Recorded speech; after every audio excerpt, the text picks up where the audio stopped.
Imaginez une aube douce sur une colline ancienne, où le vent murmure à travers les hautes herbes. Cette colline renferme des secrets enfouis sous des couches de terre, sous des millénaires de négligence. Là où se dressaient autrefois de puissantes murailles, où les épées résonnaient et les chars cliquetaient, il n'y a plus aujourd'hui que le silence. Et dans ce silence vit une histoire qui oscille entre le mythe et la réalité, entre le rêve et la réalité. Je vous salue, chers auditeurs, et je vous invite à indiquer dans les commentaires la ville d'où vous venez et l'heure qu'il est. Créons une carte invisible de nos voyages nocturnes. Aujourd'hui, nous nous rendrons à l'endroit où commence l'un des plus grands mystères de l'histoire de l'humanité. Là où le chant d'un poète aveugle rencontre l'appel d'un archéologue, là où les pierres anciennes gardent le silence sur des événements qui auraient pu ébranler le monde il y a plus de 3000 ans. Nous parlerons de Troie, cette ville fantôme qui disparaît dans le brouillard des légendes, puis se matérialise soudain sous la forme de tessons d'argile et de bûches calcinées. Fermez les yeux et imaginez le 8e siècle avant Jésus-Christ. Quelque part en Asie mineure, peut-être sur l'île de Chios, peut-être dans une autre colonie grecque, un vieil homme aveugle est assis.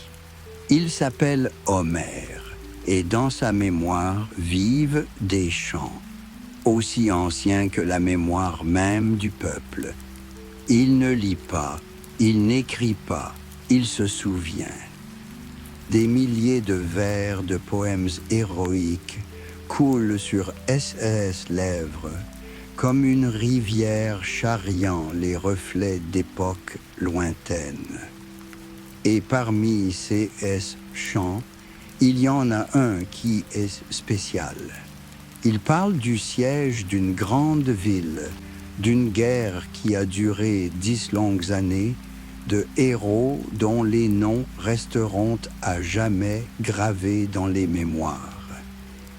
Mais qu'est-ce que c'est ?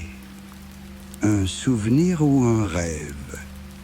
Une histoire ou une belle fiction?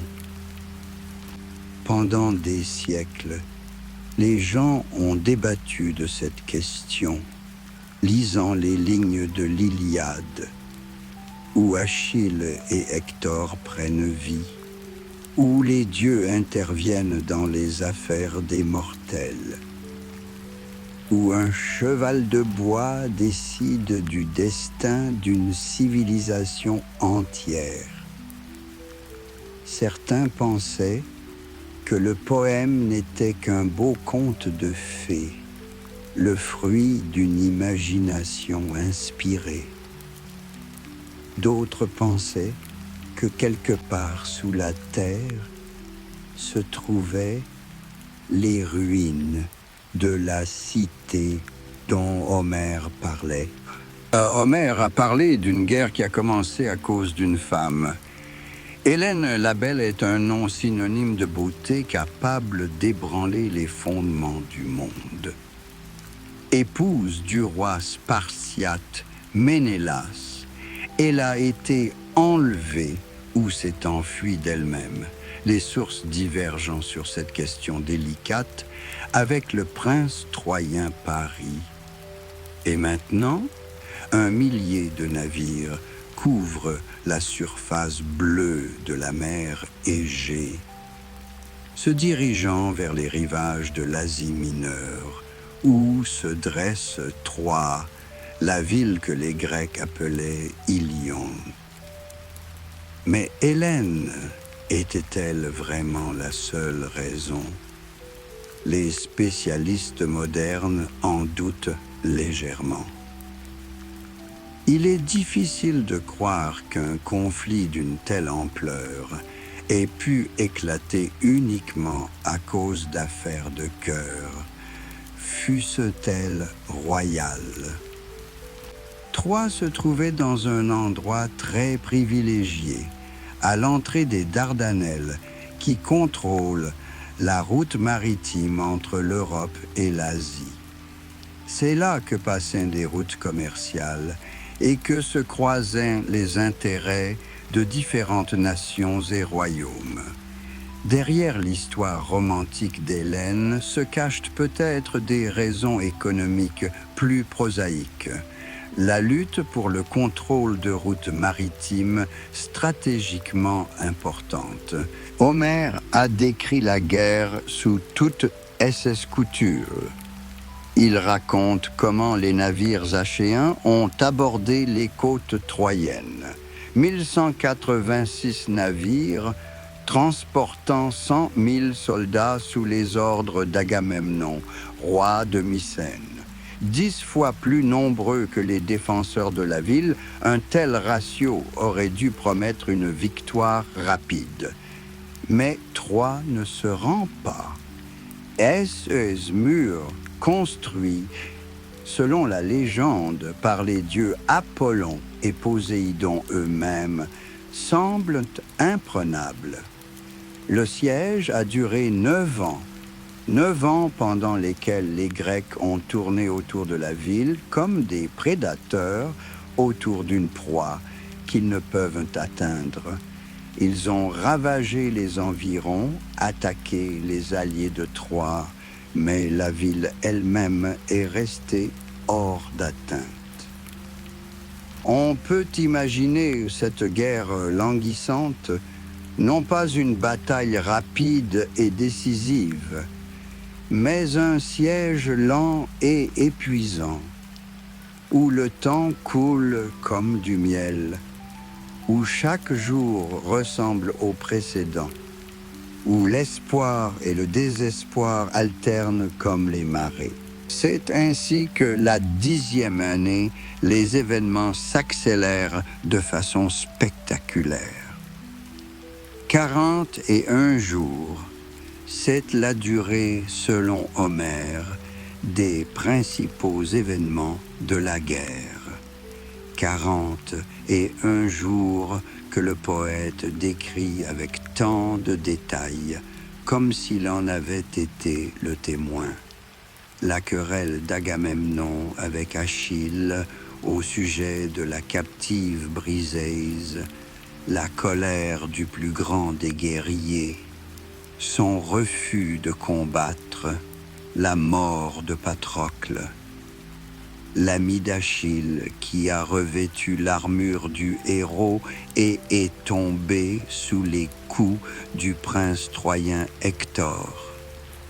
Et puis, la vengeance d'Achille, le duel avec Hector sur les murs de Troie, la mort du héros troyen et son long déshonneur, quand Achille a traîné le corps de l'ennemi vaincu autour de la ville, attaché à son char. Le récit d'Homère ressemble à quelque chose de plus qu'une simple fiction littéraire. Il y a trop de détails concrets, une géographie trop précise, des personnages trop vivants. Le poète décrit non seulement les héros, mais aussi les simples soldats, non seulement les batailles, mais aussi la vie des assiégeants, non seulement les Troyens et les Grecs, mais aussi leurs alliés. Il connaît le nom des navires, le pédigree des rois, les particularités de l'armement. On a l'impression que c'est eux que nous avons sous les yeux n'est pas une fiction, mais un fragment de mémoire historique authentique qui a traversé des siècles de transmission orale et qui est couvert de détails mythologiques, comme un navire antique avec des coquillages. Mais où sont les preuves? Pendant des siècles, Troie est resté un rêve poétique, une belle légende racontée autour de l'âtre les soirs d'hiver. Les érudits se disaient que tout cela n'était que le fruit de l'imagination, qu'il ne servait à rien de chercher des racines historiques là où il n'y avait que de la littérature. Et il semblait qu'il en serait toujours ainsi, que Troie resterait à jamais dans le monde des rêves et des chansons. Mais au XIXe siècle, il y avait un homme qui refusait d'accepter cet état de fait, un homme qui croyait en Homère plus qu'en la science moderne. Il s'appelait Heinrich Schliemann. Et son histoire est un témoignage remarquable de la façon dont le rêve d'un enfant peut changer le regard de l'humanité sur le passé. Heinrich est né en 1822 dans la famille d'un pauvre pasteur de la ville allemande de Neubüchow.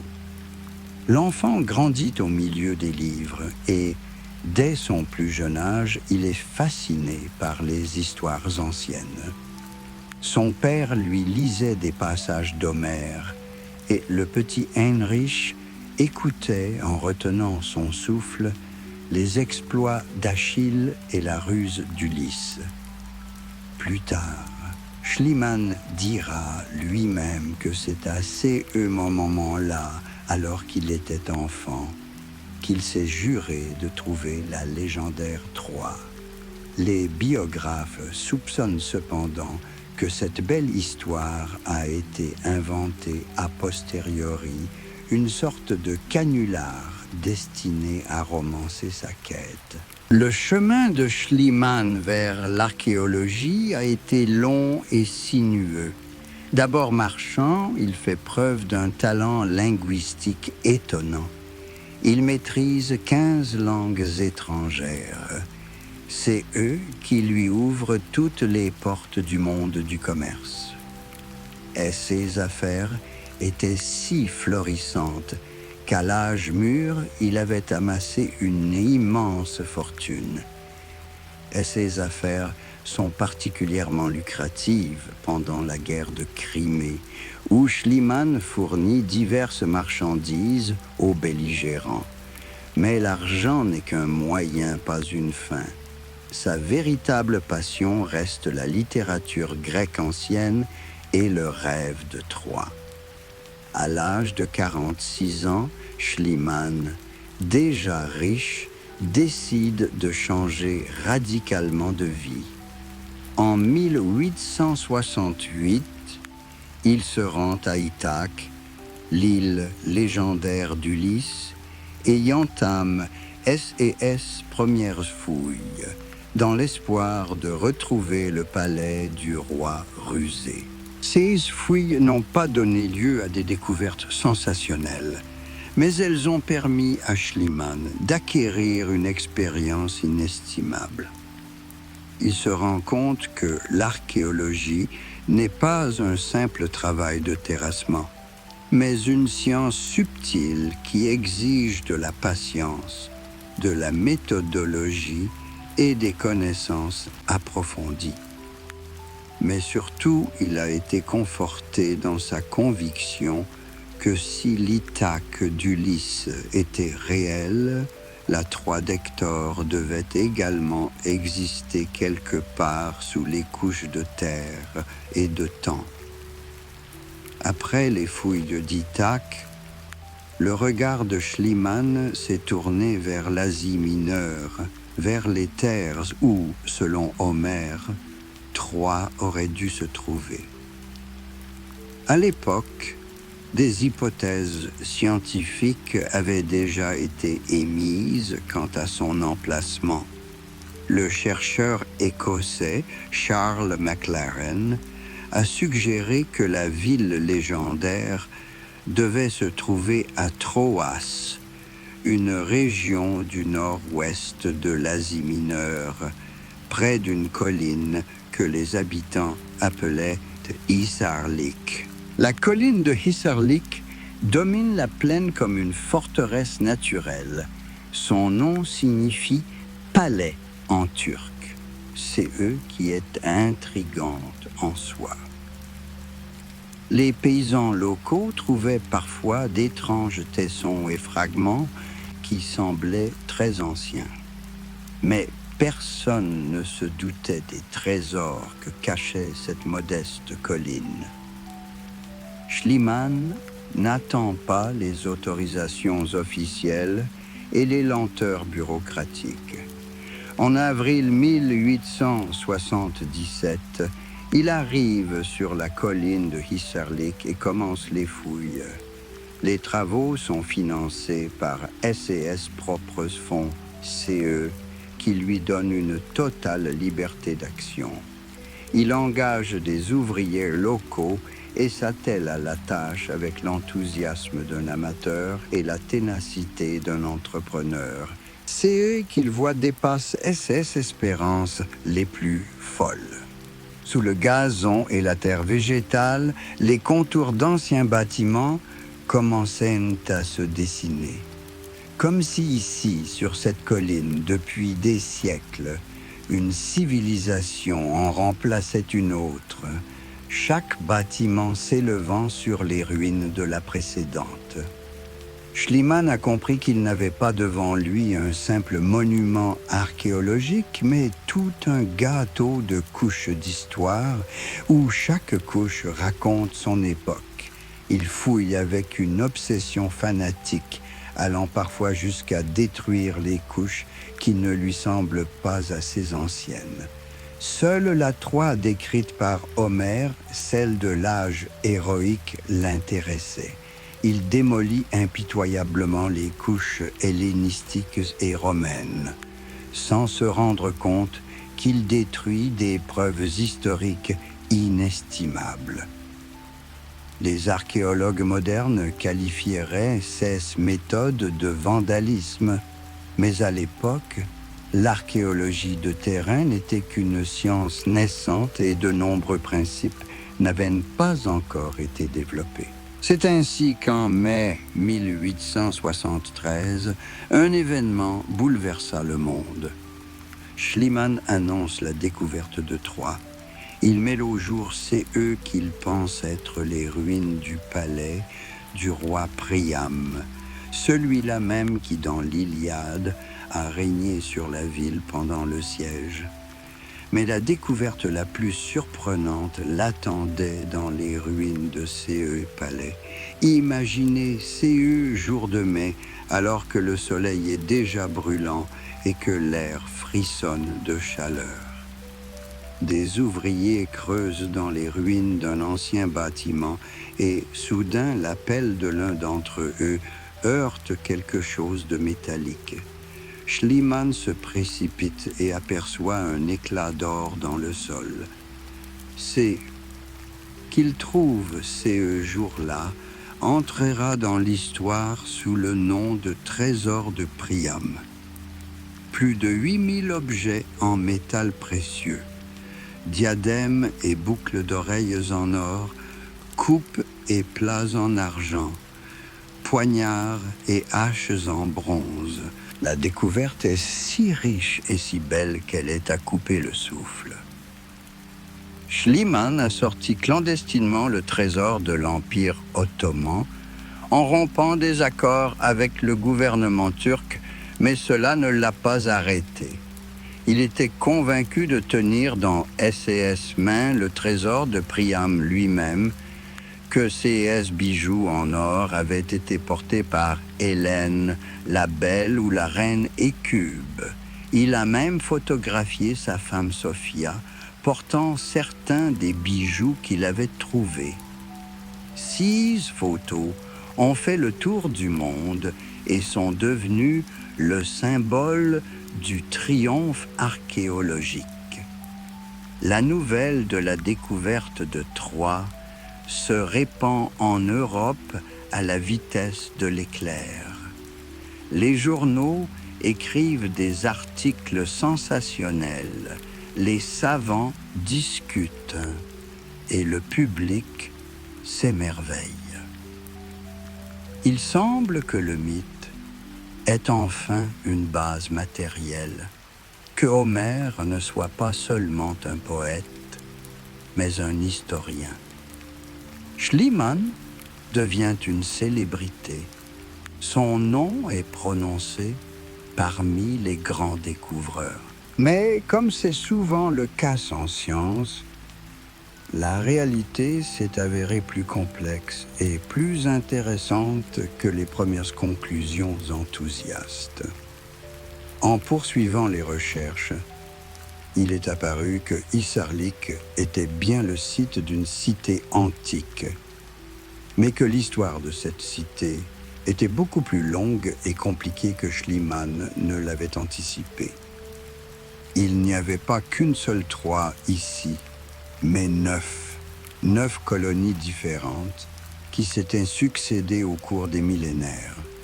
La plus ancienne d'entre elles, que les archéologues ont appelée Troie la première, a été construite environ 3000 ans avant G.C.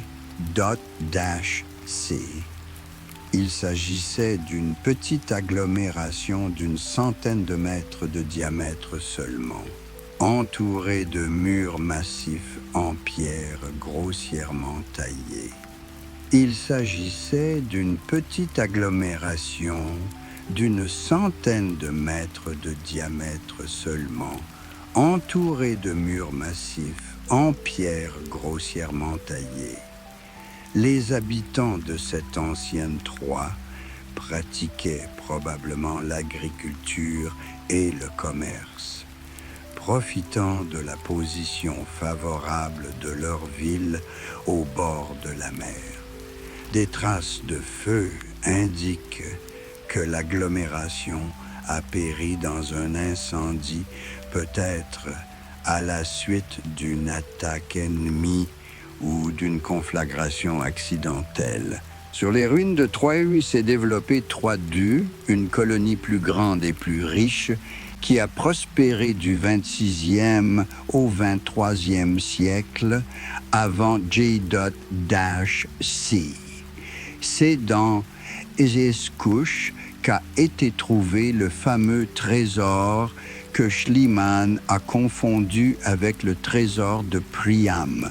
C'est dans Ezeskush qu'a été trouvé le fameux trésor que Schliemann a confondu avec celui de Priam.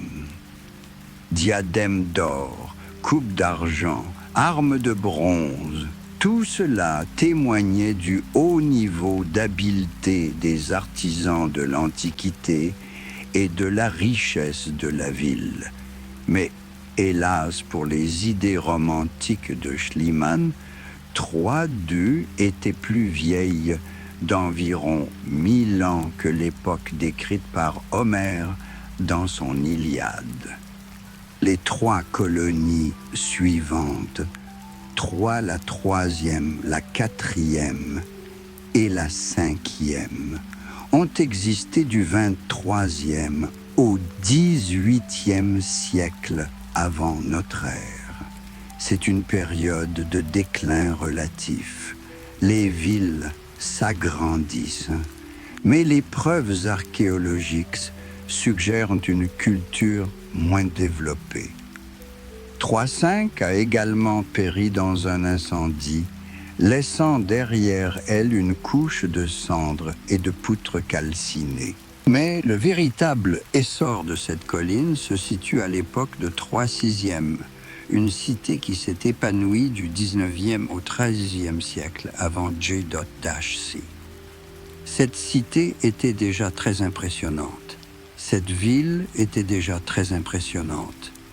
Une citadelle de 200 mètres de diamètre, une ville basse de 400 mètres de long, des murs de 10 mètres d'épaisseur et de 4 à 5 mètres de haut. Elle disposait d'un système d'approvisionnement en eau bien développé, une véritable merveille d'ingénierie pour l'époque. Troie 6e était un centre puissant qui contrôlait d'importantes routes commerciales et entretenait des liens avec les différentes civilisations de la Méditerranée. Les découvertes de poteries, de bijoux et d'armes témoignent du niveau de vie élevé de SES habitants. Cette ville aurait pu devenir la Troie d'Homère si elle n'avait pas été détruite par un puissant tremblement de terre vers l'an 1300, avant J.C. La 6e Troie a été détruite par un violent tremblement de terre. Les traces de cette catastrophe se lisent dans les pierres, fissures dans les murs, bâtiments effondrés, débris éparpillés de façon chaotique. Les éléments naturels ont mis fin à la prospérité de la grande cité. Mais la vie sur la colline ne s'est pas arrêtée. Sur les ruines de Troie 6e est apparue Troie 7e A, une colonie qui a existé du XIIIe au XIIe siècle avant Jésus-Christ. C'est cette période, l'existence de Troie 7A, que les archéologues modernes considèrent comme l'époque la plus probable des événements qui ont servi de base à l'Iliade d'Homère. Troie 7 a été plus petite et plus pauvre que son prédécesseur, mais elle était habitée et fortifiée. Et surtout, elle n'a pas succombé à un tremblement de terre, mais à la guerre. Les archéologues ont trouvé des restes humains non enterrés, des pointes de flèches, des pierres de fronde et des traces d'incendie. Tout indique qu'il s'agit d'une attaque soudaine et brutale, d'un siège et d'un assaut. Les fouilles menées ces dernières années ont même permis de découvrir une véritable cache de munitions de guerre, pierres de fronde et pointes de flèches, dissimulées à proximité du complexe palatial. On dirait un dépôt de munitions d'une ville assiégée se préparant à la défense. L'image devient de plus en plus claire. Certes, Schliemann se trompait sur la datation. Son trésor de Priam était bien plus ancien que l'époque homérique. Mais il avait raison sur l'essentiel. Troie a existé, et à l'époque décrite par Homère, il y a vraiment eu des événements militaires majeurs. Le poète antique ne parlait pas de héros fictifs, mais de personnes réelles et de guerres réelles, bien qu'embellies par l'imagination poétique. Le temps s'écoule étrangement en archéologie. Une journée de fouille peut mettre à jour des événements situés à 3 millénaires de nous, tandis que des années de recherche ne peuvent que nous rapprocher de la compréhension d'un seul moment historique. Après Schliemann, la colline de Issarlik n'a pas été laissée à elle-même. Comme un aimant attire la limaille, cette ancienne terre a continué d'attirer les archéologues, chacun apportant de nouvelles touches au portrait d'une civilisation disparue.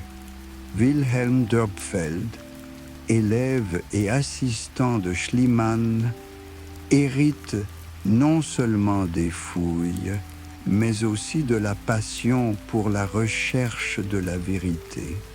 Il travaille plus méthodiquement, plus prudemment que son mentor. Dörpfeld comprenait la valeur de chaque couche culturelle et s'efforçait de ne pas détruire ces que le chercheur précédent considérait comme sans importance. Après lui, c'est l'archéologue américain Carl Blegen qui, au milieu du XXe siècle, a mené des fouilles systématiques en utilisant des méthodes déjà modernes de stratigraphie et de documentation des découvertes. Enfin, à la fin du XXe siècle, Manfred Kaufmann, un archéologue allemand, a pris le relais et a pu jeter un regard neuf sur Troie. Il s'est rendu compte que les chercheurs précédents s'étaient surtout concentrés sur la citadelle, c'est-à-dire la partie supérieure fortifiée de la ville. Mais où se trouvait la ville basse? Où vivaient les citoyens ordinaires, les artisans et les marchands? Kaufmann entreprend des fouilles à l'extérieur de la citadelle et découvre les vestiges d'une vaste ville basse, beaucoup plus étendue qu'on ne le pensait auparavant. Ces découvertes ont bouleversé les idées sur la taille de l'ancienne Troie. Il s'est avéré que la ville était effectivement un grand centre, capable de résister à un long siège par une grande armée. Les découvertes de Kaufmann comprenaient des vestiges d'habitations, d'ateliers, d'entrepôts, toute l'infrastructure d'un établissement urbain développé. Troie n'est pas apparue comme une petite forteresse, mais comme une véritable métropole de l'âge du bronze.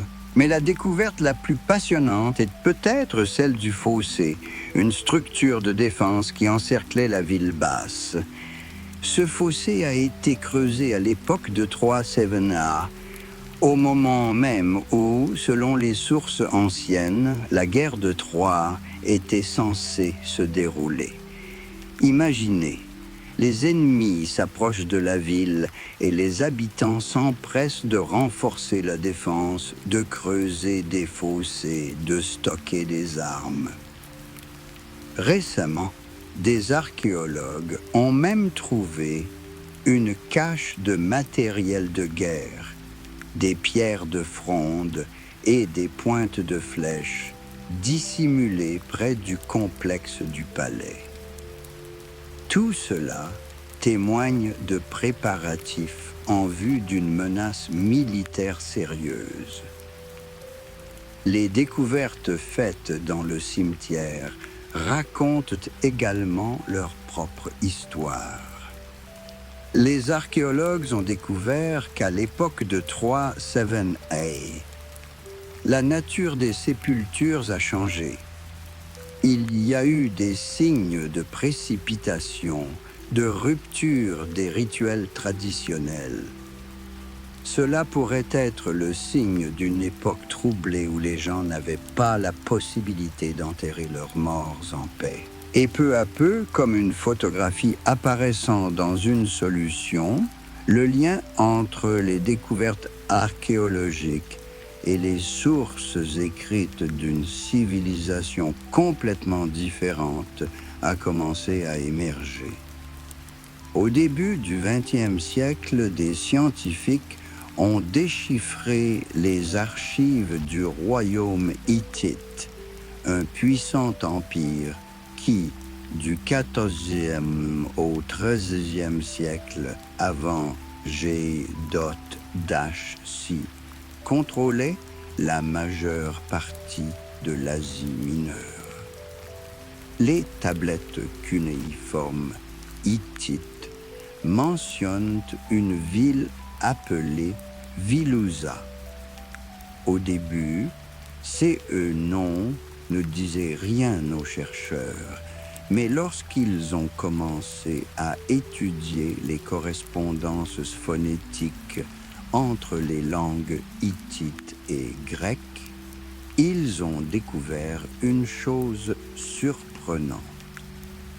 Le Vilusa hittite pourrait être la même Troie que celle que les Grecs appelaient Ilion, car le son C en début de mot en hittite correspondait souvent au Y. Des documents hittites datant du XIIIe au IIe siècle avant J.C, font état de conflits politiques et militaires autour de Vilusa. La ville est mentionnée dans le cadre de négociations diplomatiques, d'alliances militaires et de conflits territoriaux. Tout cela s'est déroulé au moment même où, selon les sources antiques, la guerre de Troie était sur le point d'éclater. La coïncidence semble trop précise pour être accidentelle. Une autre découverte importante est celle des traces louviennes à Troie. Les Louviens étaient un peuple apparenté aux Hittites qui habitaient le sud-ouest de l'Asie mineure. À Troie, les archéologues ont trouvé un sceau portant des hiéroglyphes louviens, première preuve directe que les habitants de la ville utilisaient cette langue. En outre, l'analyse des noms des héros troyens dans l'Iliade a montré que nombre d'entre eux étaient d'origine luvienne plutôt que grecque. Cette découverte a jeté un nouvel éclairage sur l'appartenance ethnique des Troyens. Dans le poème d'Homère, il parle grec et vénère des dieux grecs, mais il s'agit peut-être d'une convention poétique. Homère écrivait pour un public grec des siècles après les faits. En réalité, les Troyens étaient probablement des Luviens, un peuple proche des Hittites, avec leur propre langue et leur propre culture. Il est intéressant de noter qu'Homère a présenté Apollon comme le patron de Troie. C'est ce dieu qui a aidé les Troyens dans la guerre contre les Grecs. Les textes hittites mentionnent un dieu protecteur de Viluse nommé Apalliunas. La similitude des noms est frappante, comme si le poète avait préservé la mémoire des anciennes croyances religieuses des Troyens. Toutes ces découvertes ont obligé les archéologues et les historiens à revoir les méthodes de datation des monuments anciens. En effet, pour relier le poème d'Homère à une couche archéologique particulière, il était nécessaire de déterminer avec précision l'âge des découvertes. Et c'est là que toute une armée de méthodes scientifiques différentes est venue à la rescousse, chacune lisant à sa manière le livre du temps écrit dans les pierres, les os, les charbons de bois et les tessons d'argile. La plus révolutionnaire a été la méthode du radiocarbone mise au point par le chimiste américain Willard Libby, qui lui a valu le prix Nobel. Cette méthode repose sur la propriété étonnante de l'isotope carbone 14, qui se forme dans l'atmosphère sous l'influence des rayons cosmiques. Tous les organismes vivants absorbent cet isotope en même temps que le carbone ordinaire, mais après la mort, l'absorption cesse et le carbone 14 commence à se décomposer lentement. La demi-vie du carbone 14 est de 5730 ans à 40 ans près. Cela signifie que dans ces laps de temps, la moitié des atomes de l'isotope est convertie en azote.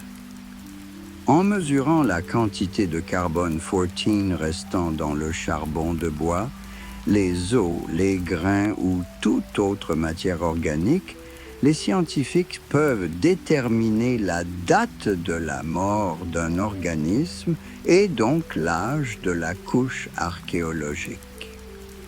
Mais cette méthode n'était pas aussi simple qu'elle le paraissait au départ. Il s'est avéré que la concentration de carbone 14 dans l'atmosphère n'a pas été constante au cours de l'histoire.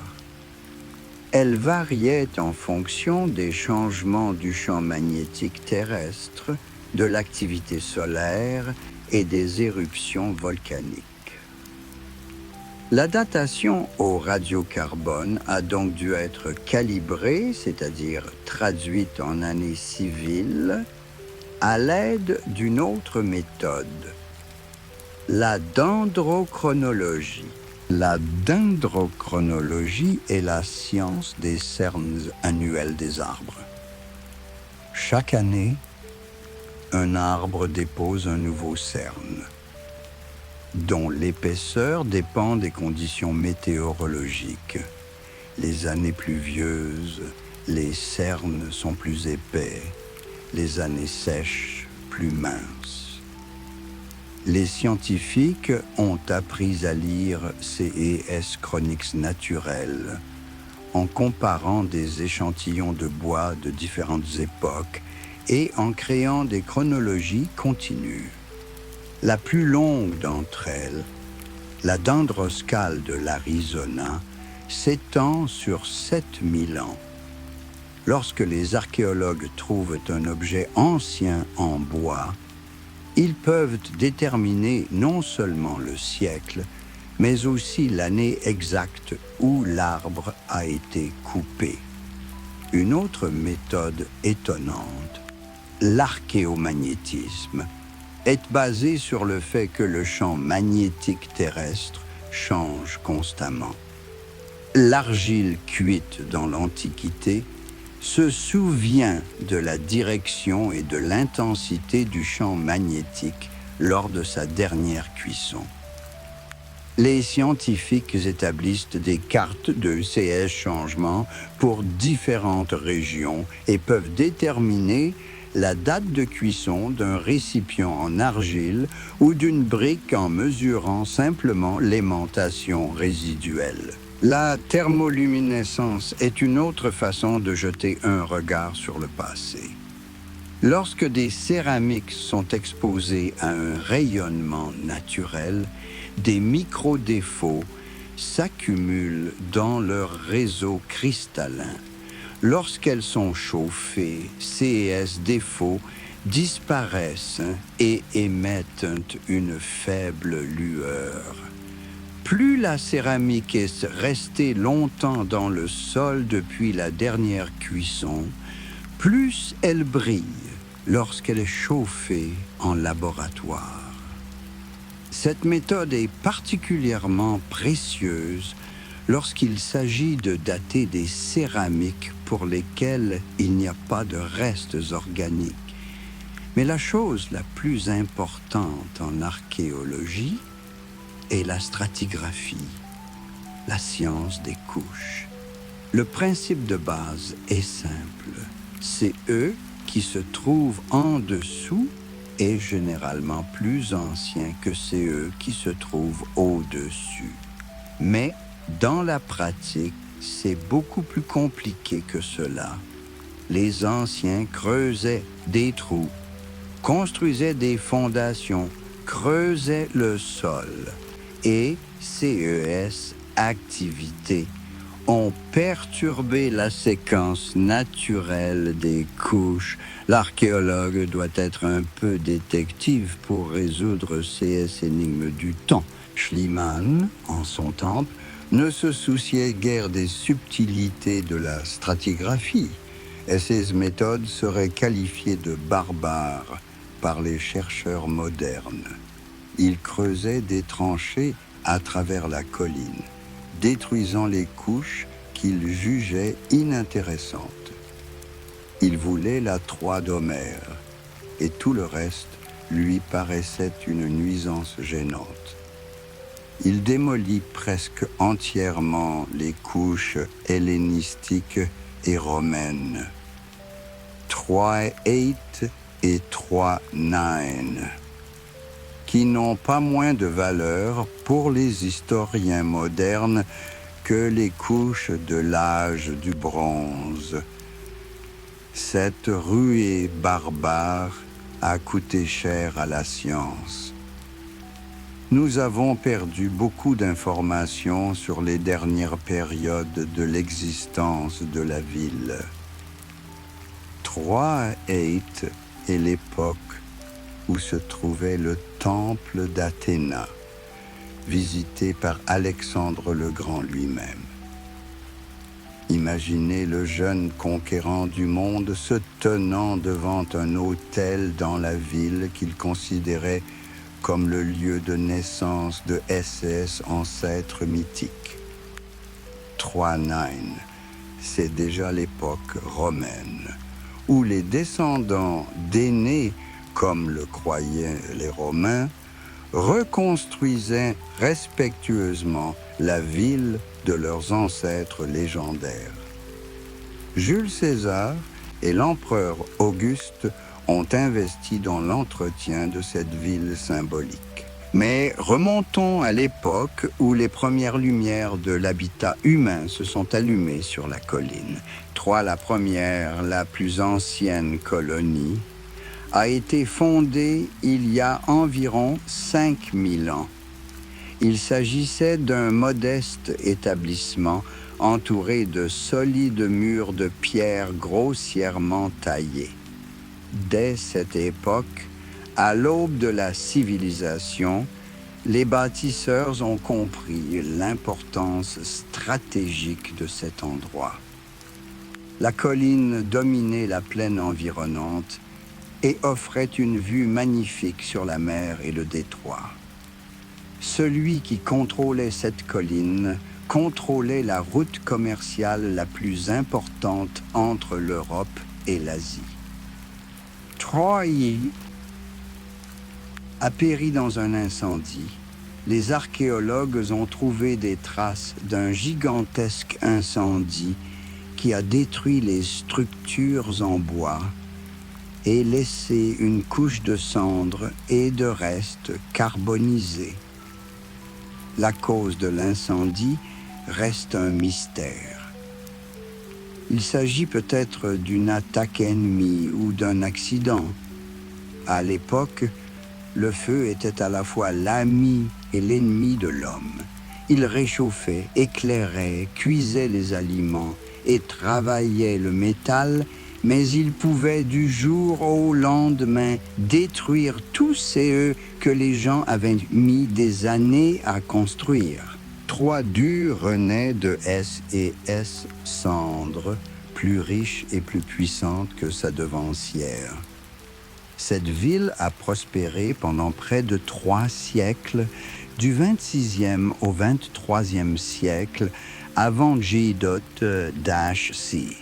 SI's habitants commerçaient avec des pays lointains. SI's habitants commerçaient avec des pays lointains, comme en témoignent les découvertes de poteries et de bijoux d'origine manifestement étrangère. Les artisans de Troy II étaient très habiles dans le travail du métal.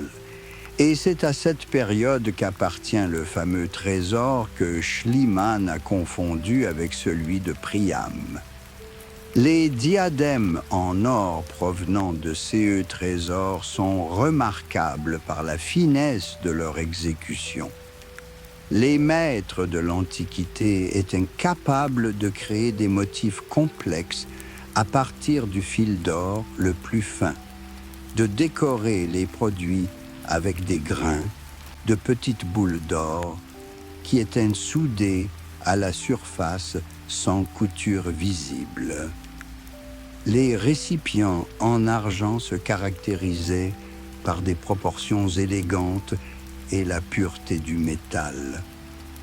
Les haches et les poignards en bronze n'étaient pas seulement des armes, mais eux aussi des œuvres d'art, Leurs poignets étaient décorés d'ornements complexes et les lames étaient coulées avec une telle précision que le tranchant était aussi aiguisé qu'un rasoir. Mais 3-2 a également connu une fin violente. Les traces de destruction témoignent d'une attaque soudaine. Les maisons ont été abandonnées à la hâte, les objets quotidiens et les objets de valeur ont été laissés sur place.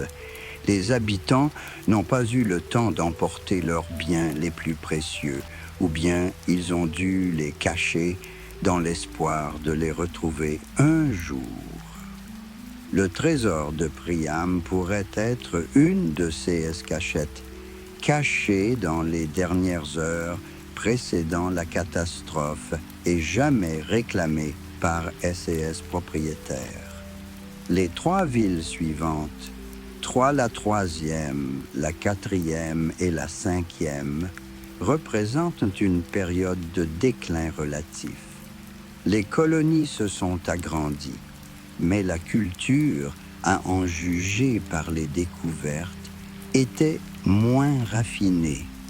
La poterie était plus simple, les bijoux plus grossiers, les armes moins élaborées. Il s'agit peut-être d'une période d'instabilité politique, au cours de laquelle les liens commerciaux ont été rompus et les traditions artisanales perdues. 3-5 a également péri dans un incendie vers le 18e siècle avant J-C, laissant derrière elle une épaisse couche de cendres et de poutres calcinées. C'est ainsi qu'après CE déclin, la vie s'épanouit à nouveau sur la colline. 3-6e, qui a existé du 19e au 13e siècle avant J-C, était une merveille d'ingénierie et d'architecture. La citadelle atteignait 200 mètres de diamètre, la ville basse s'étendait sur 400 mètres et les murs étaient épais de 10 mètres et hauts de 4 à 5 mètres. Ces murs étaient construits avec des blocs de pierre soigneusement travaillés qui s'emboîtaient si étroitement qu'il était impossible de glisser une lame de couteau dans les interstices qui les séparaient. Le système d'approvisionnement en eau de Troie la 6e est particulièrement remarquable. Les ingénieurs de l'époque ont réussi à faire passer des aqueducs souterrains jusqu'à la ville, CE qui a permis aux habitants d'avoir de l'eau propre, même pendant le siège. Les archéologues ont découvert les vestiges de ces structures, des canalisations et des réservoirs en pierre, qui témoignent du haut niveau de connaissances techniques. Une ville qui pouvait s'approvisionner en eau indépendamment de toute source extérieure disposait d'un avantage considérable en cas de conflit militaire. 3-6 entretenait des relations commerciales avec la Grèce mycénienne, avec l'Égypte, avec les terres lointaines de l'Orient. Dans SES Couche, les archéologues trouvent des poteries mycéniennes, des scarabées égyptiens, des sceaux cylindriques de type mésopotamien. La ville était un centre cosmopolite où se rencontraient différentes cultures et traditions. SES marchés parlaient probablement des dizaines de langues et vendaient des marchandises provenant des coins les plus reculés du monde connus à l'époque. Mais vers l'an 1330, avant J-C, la prospérité de Troie 6e prend soudain fin.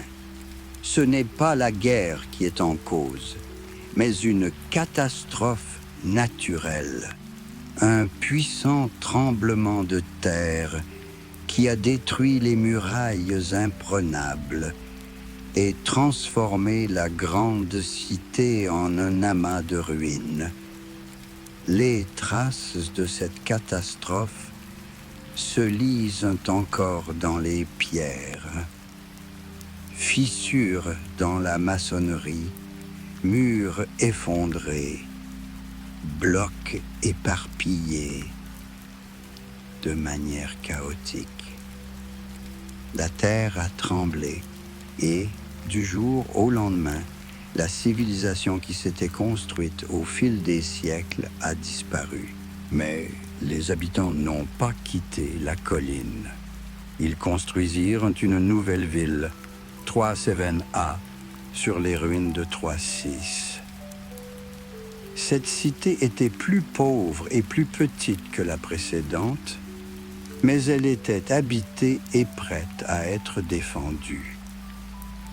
C'est cette période, l'existence de 3-7A, du XIIIe au XIIe siècle, avant Joe.-C, que la science moderne relie aux événements décrits dans l'Iliade.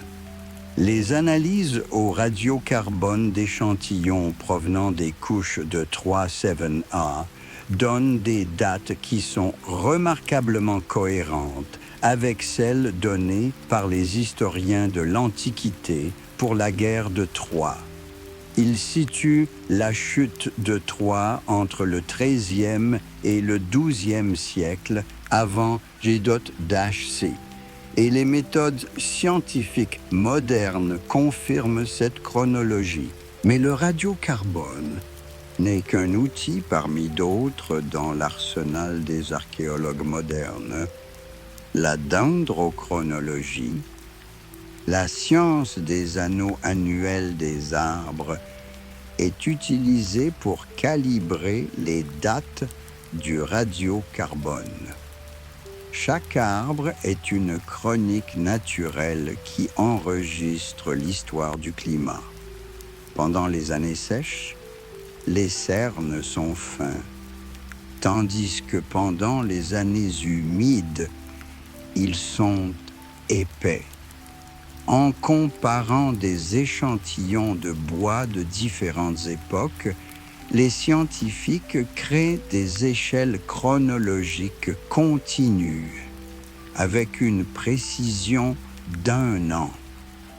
Imaginez un charpentier de l'Antiquité qui coupe un arbre pour construire une maison à 3. Il ne se doute pas que des millénaires plus tard, des scientifiques seront en mesure de déterminer non seulement l'année où l'arbre a été coupé, mais aussi la saison et les conditions météorologiques de l'époque. Chaque anneau raconte sa propre histoire. Ici, une sécheresse qui a duré 3 ans de suite. Là, un été exceptionnellement pluvieux. Ici, une série d'hivers froids. L'archéologie nous enseigne la patience, une patience géologique, presque cosmique. Chaque tesson, chaque morceau de bois carbonisé porte un message du passé, mais il faut du temps pour lire ces messages. Il faut collecter des milliers de petits détails, les comparer, les analyser. Et CE n'est qu'ensuite que l'image d'une vie depuis longtemps disparue commence à se dessiner. C'est ainsi que, rassemblant C et S fragments de temps pièce par pièce, les scientifiques ont progressivement reconstitué les derniers jours de 3-7A, la ville qui pourrait être la Troie d'Homère. Le tableau est dramatique et tragique.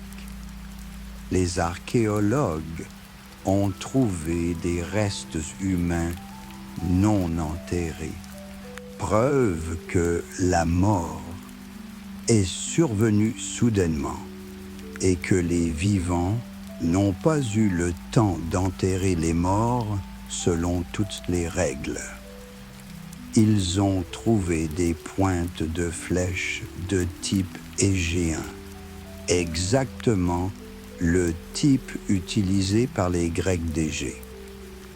Ils ont trouvé des pierres de fronde soigneusement travaillées et empilées dans des cachettes près des murs du palais, comme si les habitants se préparaient à un long siège. Les traces d'incendie racontent les dernières heures de la ville.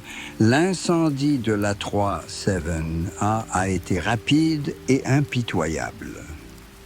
Peut-être s'agit-il d'un incendie criminel de la part des assaillants, ou peut-être les flammes se sont-elles propagées accidentellement au cours des combats de rue. Quoi qu'il en soit, la ville est morte rapidement et n'a pas été en mesure d'opposer une résistance organisée jusqu'à la fin.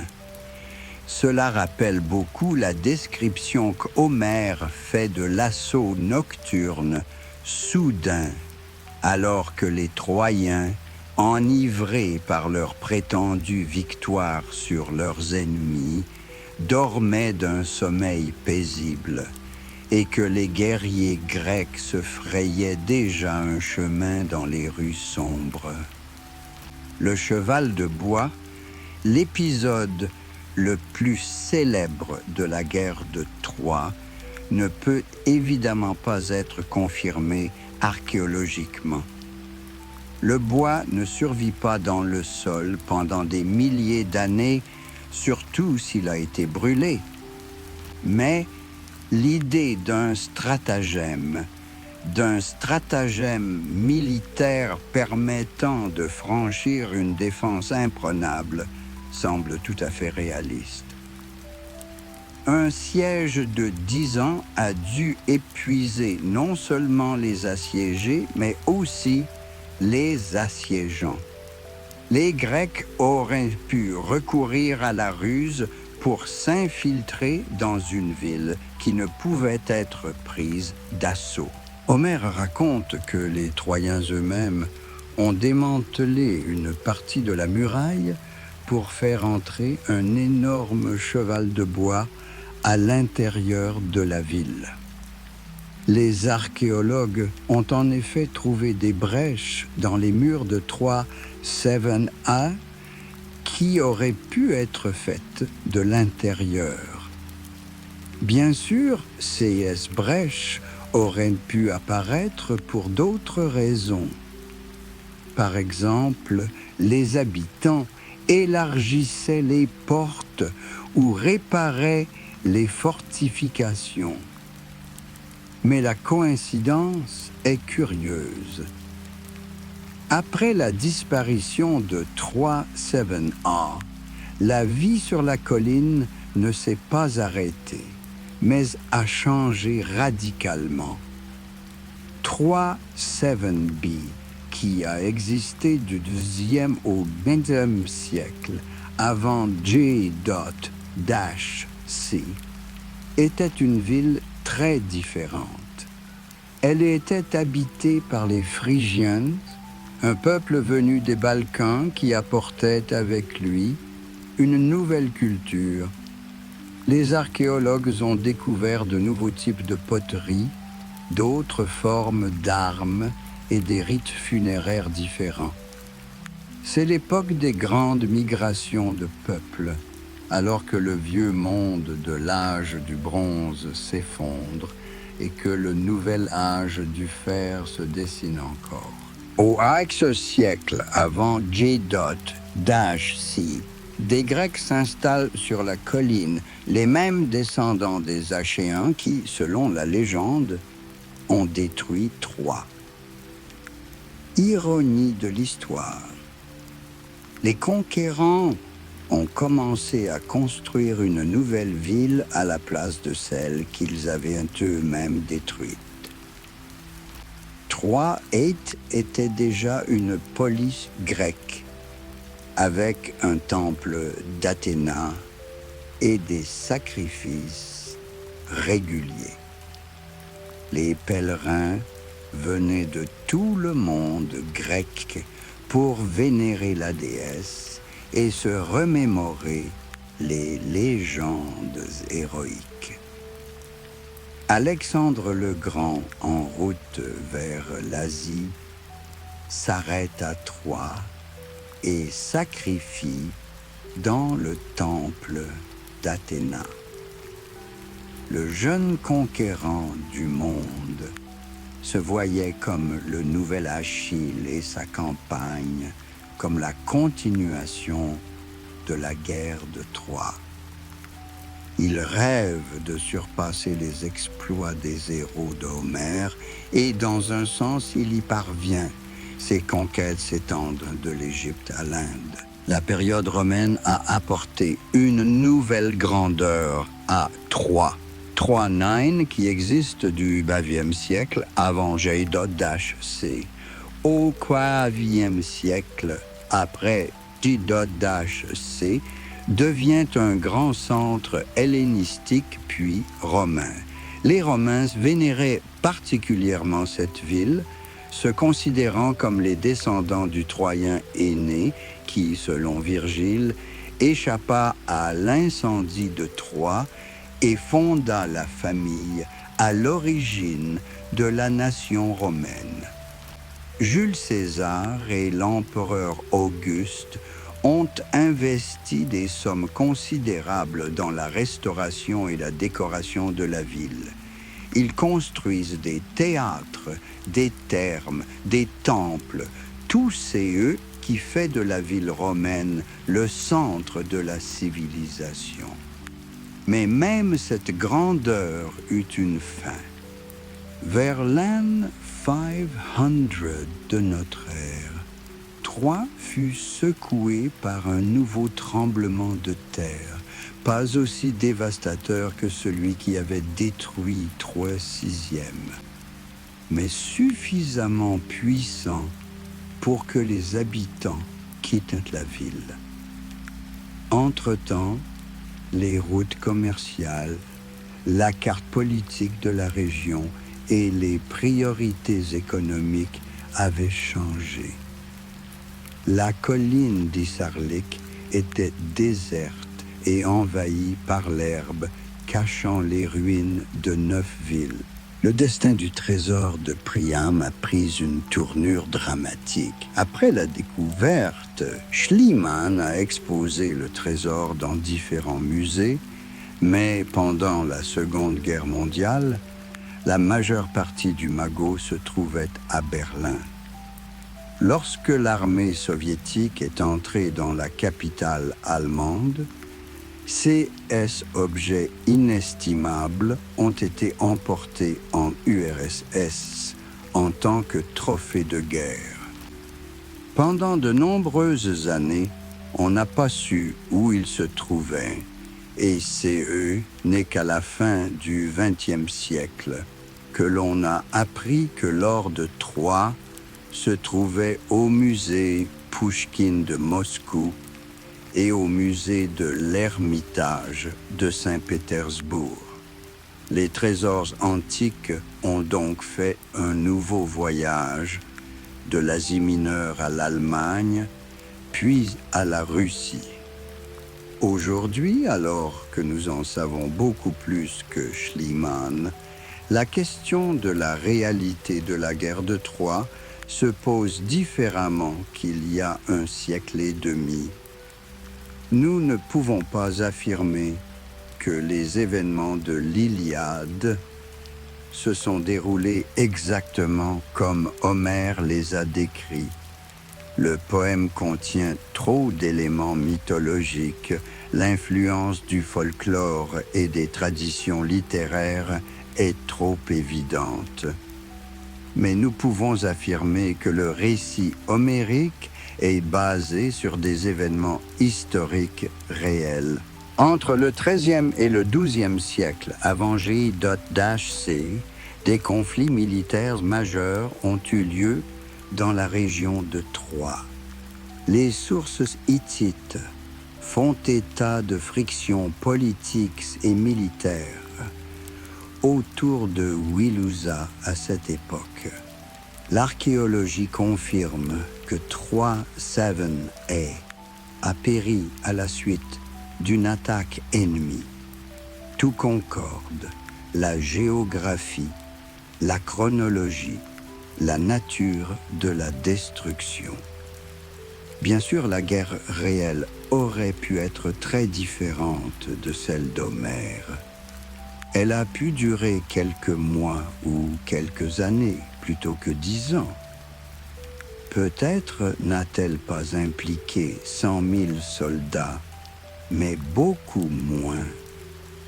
Après tout, les poètes sont enclins à l'exagération. Peut-être la cause du conflit n'était-elle pas la belle Hélène, mais une banale lutte pour le contrôle des routes commerciales. Mais la guerre a eu lieu, la ville est tombée, et le souvenir de ces événements est parvenu à Homère à travers des siècles de transmission orale.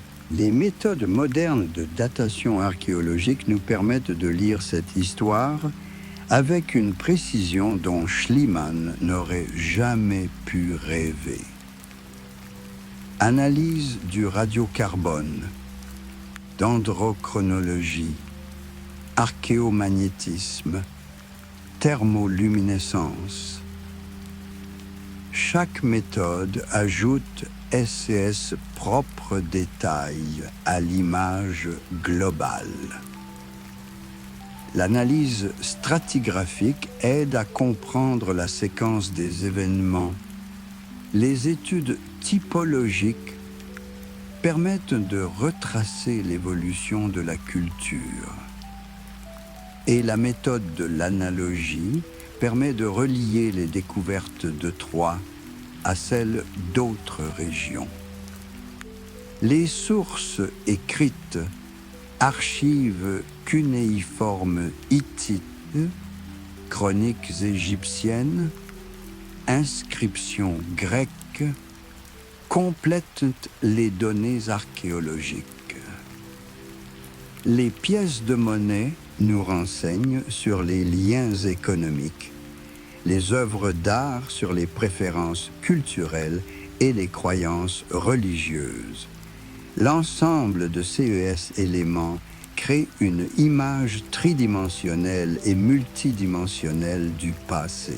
Dans ces films, la guerre de Troie n'est plus seulement une belle légende.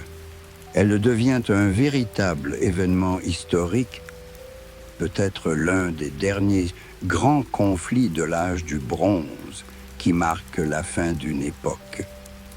La civilisation mycénienne qui avait donné au monde les héros achéens d'Homère est tombée en décadence peu après la guerre de Troie. Les palais sont abandonnés, l'écriture oubliée, les relations commerciales rompues. La Grèce plonge dans l'âge des ténèbres, dont elle sort complètement transformée, avec un nouvel alphabet, une nouvelle culture, de nouveaux dieux. Mais le souvenir de la Grande Guerre n'a pas disparu. Il se perpétue dans les chansons interprétées par les chanteurs ambulants lors des fêtes et des festivals folkloriques. Peu à peu, la base historique s'enrichit de détails mythologiques, les personnages réels se transforment en demi-dieux, les événements ordinaires en miracles. Au moment où Homère écrit son Iliade, 4 ou 5 siècles se sont écoulés entre la guerre et le poème. Suffisamment de temps pour que l'histoire devienne une légende. Mais la légende a préservé l'essentiel, le souvenir qu'il était une fois, dans un passé lointain, un événement si important qu'il a ébranlé le monde entier à l'époque. Une guerre entre l'Est et l'Ouest, entre l'Asie et l'Europe, entre deux civilisations qui se considéraient chacune comme le centre de l'univers. Schliemann, malgré toutes SES erreurs et SES lacunes en tant qu'archéologue, a fait la chose la plus importante. Il a cru en Homère. Il a montré que les images poétiques pouvaient cacher des réalités historiques. Ces fouilles ont initié la recherche scientifique des traces matérielles du passé légendaire. Oui, il a confondu les couches culturelles. Oui, il a détruit des données archéologiques importantes. Oui, son trésor de Priam était plus vieux de 1000 ans que l'époque homérique. Mais il a prouvé l'essentiel. Troie a existé. L'archéologie moderne est devenue une science beaucoup plus subtile et minutieuse. Aujourd'hui, chaque mètre carré de fouille est documenté avec une précision photographique. Chaque découverte reçoit un numéro et une description, et chaque échantillon est sélectionné pour être analysé selon des règles strictes. Les archéologues travaillent en équipe avec des anthropologues, des géologues, des chimistes et des physiciens. Seule une approche interdisciplinaire permet d'extraire un maximum d'informations des rares vestiges du passé. Les méthodes de datation sont de plus en plus précises et diversifiées. Outre l'analyse radiocarbone et la dendrochronologie déjà mentionnée, les scientifiques utilisent la méthode potassium-argon pour dater des échantillons très anciens, les méthodes thorium-20 et radium-actinium pour les découvertes du paléolithique inférieur. Les demi-vies des isotopes utilisés dans ces méthodes se mesurent en millions et en milliards d'années, le genre de précision nécessaire lorsqu'il s'agit des origines de l'humanité. Mais revenons à notre Troie. Après la destruction de la cité 7A, la vie sur la colline continue, mais de manière totalement différente. Troie 7B, colonisée par les Phrygiens, n'est plus que l'ombre délabrée de sa grandeur passée. Les nouveaux habitants n'ont pas cherché à restaurer l'ancienne étendue. Ils se sont contentés de modestes maisons parmi les ruines antiques. Les Phrygiens ont apporté avec eux une nouvelle tradition céramique, de nouvelles formes d'armes et de bijoux, mais le niveau de vie général était beaucoup plus bas qu'à l'époque de leur apogée. La Troie grecque 8 était une ville très différente. C'est là que vivaient les Grecs aléaniques, descendants de ceux-là même qui avaient jadis assiégé Troie. Ils construisent le temple d'Athéna, la déesse de la sagesse et de la guerre juste, celle-là même qui, selon Homère, a aidé les Achéens dans leur lutte contre les Troyens. Symboliquement, la déesse patronne des Grecs est désormais la protectrice de la nouvelle cité grecque au même endroit. Les pèlerins venaient à ces temples de tout le monde grec. Pour eux, Troie n'était pas seulement une ville, mais un lieu sacré où s'étaient déroulés les événements chantés dans des poèmes immortels. Ils apportaient des cadeaux, faisaient des sacrifices écoutez un des rhapsodes qui interprétait des extraits de l'Iliade et de l'Odyssée. La géographie réelle se mêle ainsi à la mythologie poétique.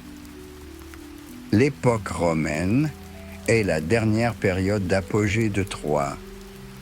Les Romains, qui se considéraient comme les descendants du Troyen aîné, traitaient la ville avec une vénération particulière. Selon la légende romaine, Énée s'enfuit de Troie en flammes, portant son vieux père Anchise sur ses épaules et menant son fils Julius par la main. Après un long voyage, il atteignit l'Italie et devint l'ancêtre de la famille dont sont issus Romulus et Rémus, les fondateurs de Rome. Cette légende n'était pas seulement un beau conte, mais un élément important de l'idéologie romaine. Elle expliquait pourquoi les Romains avaient le droit de régner sur les Grecs, parce qu'ils étaient les descendants de ceux que les Grecs avaient autrefois vaincus. Cette vengeance s'est étendue sur plusieurs siècles. Jules César, en conquérant la Gaule, se considérait comme le vengeur d'anciens torts. L'empereur Auguste, en établissant la paix dans toute la Méditerranée, a également invoqué l'héritage troyen de Rome. Troie-Nine est reconstruite à l'échelle impériale. Il y avait des théâtres où des acteurs jouaient les tragédies d'Échille et d'Euripide sur la guerre de Troie. Imaginez, le public est assis dans un théâtre construit sur la colline même où se sont déroulés les événements chantés. La réalité et la fiction, l'histoire et l'art étaient si étroitement liés que la frontière entre les deux était floue. Les termes où les citoyens romains passaient leur temps libre s'élevaient au-dessus des ruines des palais mycéniens.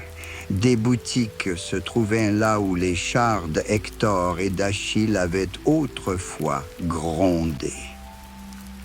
La vie nouvelle se superpose à la vie ancienne, mais la vie ancienne ne disparaît pas sans laisser de traces.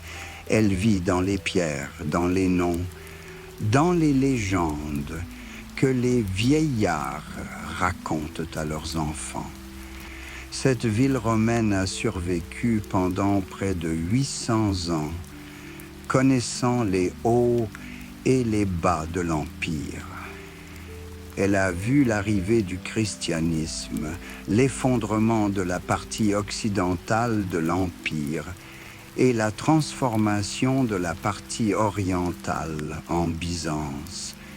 Ce n'est que vers l'an 500 de notre ère qu'un tremblement de terre a mis fin à la longue histoire de la ville.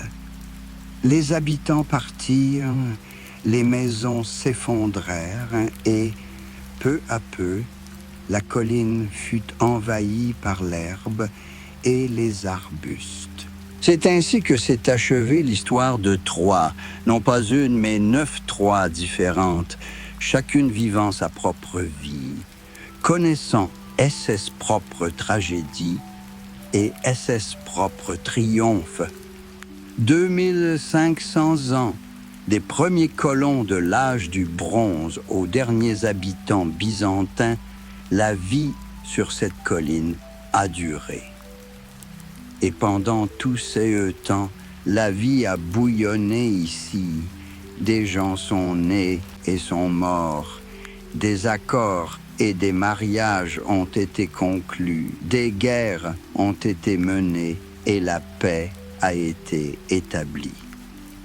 Aujourd'hui, alors que nous pouvons jeter un regard sur cette longue histoire, le débat sur la question de savoir si la guerre de Troie était un mythe ou une réalité semble moins important. Il est plus important de comprendre comment naissent les légendes, comment la mémoire historique se transforme en poésie, comment des générations de personnes ayant vécu à des époques différentes sont reliées par des fils invisibles de légendes et de souvenirs. Homère n'était pas un historien au sens moderne du terme. C'était un poète qui a transformé d'anciennes légendes en un art immortel. Mais son poème était basé sur des événements réels. Une guerre qui a réellement ébranlé le monde de l'âge du bronze et qui est devenue une frontière entre les époques. L'archéologie l'a confirmé, donnant à la légende une base matérielle. Schliemann n'était pas non plus un scientifique professionnel. C'était un visionnaire et un enthousiaste qui croyait au pouvoir de la mémoire humaine pour préserver les échos d'événements réels à travers les âges. Ses erreurs et ses imprécisions n'enlèvent rien à l'essentiel. Il a montré que le passé ne disparaît pas sans laisser de traces, qu'une recherche patiente peut ressusciter ceux qui semblaient perdus à jamais. Et aujourd'hui, lorsque vous vous endormirez dans le bruissement des pages d'un livre ou dans le bourdonnement tranquille de la ville nocturne, rappelez-vous, quelque part en Asie mineure, sur l'ancienne colline d'Hisarlik, il y a des pierres qui rappellent le chant de marche des guerriers achéens. Elles se souviennent du bruit des épées et des pleurs des femmes, des cris des vainqueurs et des gémissements des mourants. Elles se souviennent de cette époque lointaine où les dieux parlaient encore aux hommes et où l'héroïsme et la trahison, l'amour et la haine déterminaient le destin de nations entières. Troie était à la fois un mythe et une réalité. Mythe, parce que la mémoire poétique a transformé l'histoire en un art immortel. Réalité, parce que sous cet art se cachaient de vraies destinées humaines, de vraies souffrances et de vrais exploits. Bonne nuit, chers auditeurs. Que vos rêves soient paisibles et que le matin vous apporte de nouvelles découvertes. Rendez-vous au prochain voyage dans les labyrinthes du temps et de la mémoire.